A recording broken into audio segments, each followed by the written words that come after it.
Assalamualaikum warahmatullahi wabarakatuh.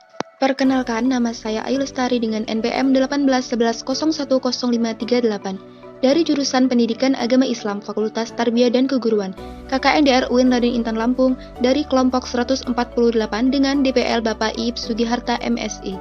Strategi pendidikan karakter di masa pandemi COVID-19.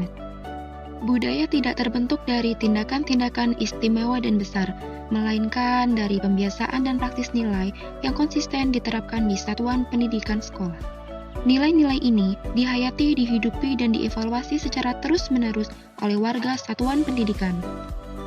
Lembaga pendidikan merupakan tempat yang efektif untuk membentuk karakter melalui penanaman nilai-nilai moral universal bagi setiap individu yang terlibat di dalamnya. Utuh dan menyeluruh.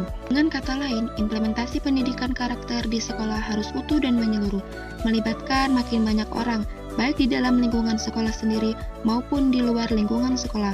Ada banyak wajah yang menjadi ekspresi dari bentuk pendidikan karakter itu. Nah, salah satu cara penanaman pendidikan karakter di masa pandemi yaitu dengan cara penanaman integritas.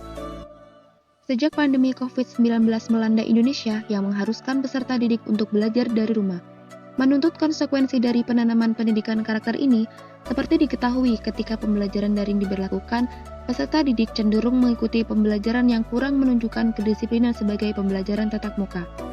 Mereka hanya mengerjakan tugas dari guru sesuai dengan target waktu yang diberikan.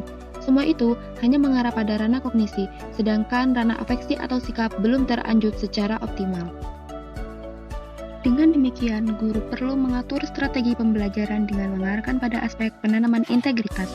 Karakter integritas meliputi sikap tanggung jawab sebagai warga negara, aktif terlibat dalam kehidupan sosial melalui konsistensi tindakan dan perkataan yang berdasarkan kebenaran.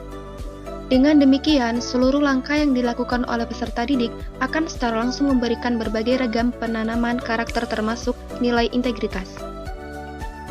Salah satu modal yang dapat diterapkan pada saat pandemi ini diantaranya dengan tugas kelompok secara virtual bagi peserta didik. Guru hanya perlu memberikan tugas dan tenggang waktu kepada peserta didik tanpa perlu memaksa peserta didik menggunakan suatu jenis platform dan penggunaannya. Tentunya, guru perlu juga masuk dalam diskusi virtual untuk memantau dalam setiap diskusi dari proses awal sampai akhir, termasuk keaktifan peserta didik, komunikasi bahasa yang digunakan, serta etika dalam diskusi secara normatif. Strategi penanaman karakter di era pandemi ini memang menuntut guru untuk kreatif mengemas materi pembelajaran secara inovatif tanpa mengurangi nilai humaniora yang menjadi ciri khas kepribadian dan jati diri bangsa Indonesia.